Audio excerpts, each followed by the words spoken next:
Hello, this is Amanda Zabel-Hardy, and I am doing a project for my social work class. This is Michelle Morales, Hello. and she is a friend of the family, and I gathered her here to do my interview. So before we get started, can you tell us a little about yourself, where your family is from? Okay. I was born in San Francisco, but my mother's from Nicaragua, Oh, wow. and my father is from here. Okay. So I grew up in San Francisco and moved to Santa Rosa probably in 1987 and raised my family here and worked for the school district here. Oh, that's amazing. All right.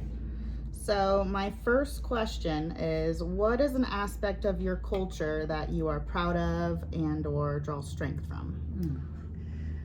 Something that I'm proud of my culture, and I think it's prevalent in other cultures too, is the sense of family.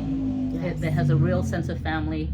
Oftentimes, extended family will live with other family members. Right. When my parents were separated, I moved with my mom and my grandmother, and we all lived together as a bigger household. And I think getting together as a family often is something that we do. And I think I've instilled that in my kids too, that sense of family, so that Right. my sons are all really close, and we get together often as a family for all holidays, birthdays, and sometimes just to get together. So That's I think so it's great. a very thing that I'm proud of. Yeah, because that's something I know, like, us as Caucasian people don't do a lot. And so I think that would be nice to have a family around more often, because most of the time we move out to other places. So I'm lucky that my kids moved locally, so we're able to see each other often. Yeah. So That's amazing.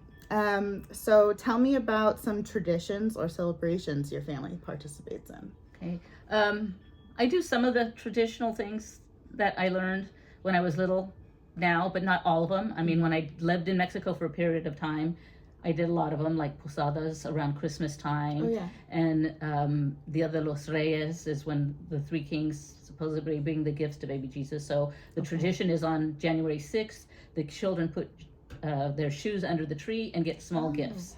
Okay. Dia de los Muertos is something that I've celebrated here I know that one. a lot. And I used to put up a yearly altar at the school that I worked at for Dia de los Muertos, kind of a display on November 1st and 2nd. And that's when you welcome back your ancestors who have passed on with food and things that they liked during life. And so that's some of the traditions that I do. And I try to tell my kids to do some of these Right. traditions with the kids so they can keep them going Yeah, on. carry it on. Yeah.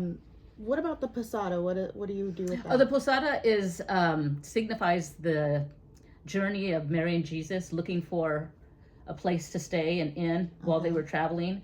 And so it's usually 9 days before Christmas. Oh, okay. When the Christmas is when they finally found the inn and had baby Jesus. So Yeah. for 9 days prior, people in a neighborhood, for instance in Mexico, will all get together and they'll go from house to house, and people can choose to host it or not. Yeah. So they go from house to house singing a song called Posadas, asking a place to stay. Yeah. And the person who is hosting it will invite the people in, and you can have wow. some treats. Some people get elaborate and do tamales and the whole bit and feed the whole crowd That's so with great. atoles, and sometimes it's just some little candy. Uh-huh. So it's a nice tradition that some of the schools here do often, but they Yeah. do a one night thing, but it's usually 9 nights in a row prior to Christmas. Yeah, very family And oriented. very family oriented.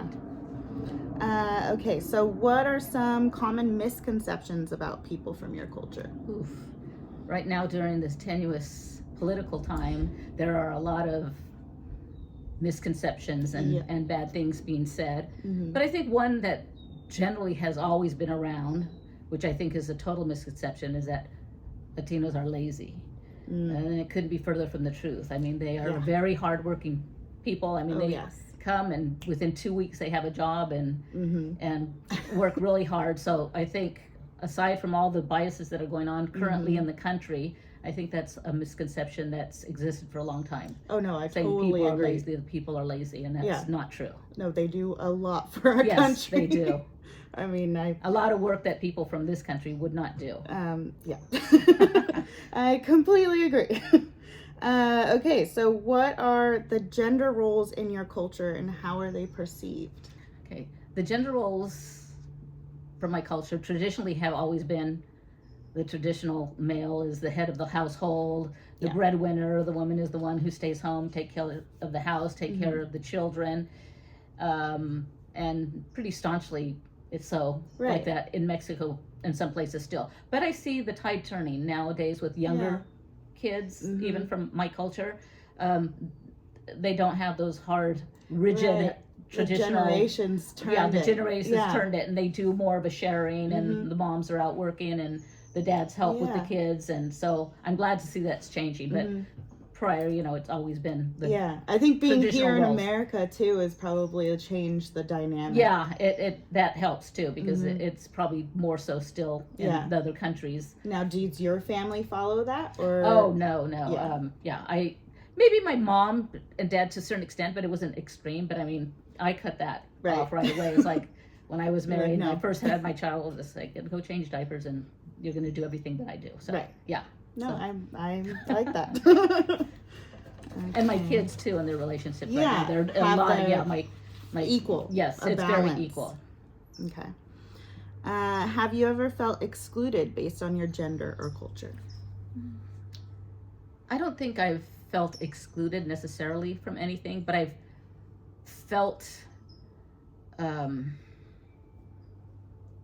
certain perceptions, but I've never been excluded from a certain event or a place. Maybe it's because of my light skin, because Right. I know people, who look more Latino, Mm-hmm. have felt excluded and felt it more strongly than I have. Right. And I know, a lot of racial profiling goes on, and, my kids have been, racially profiled also. So That's what I was going to probably ask. because have of you the ever seen way, it?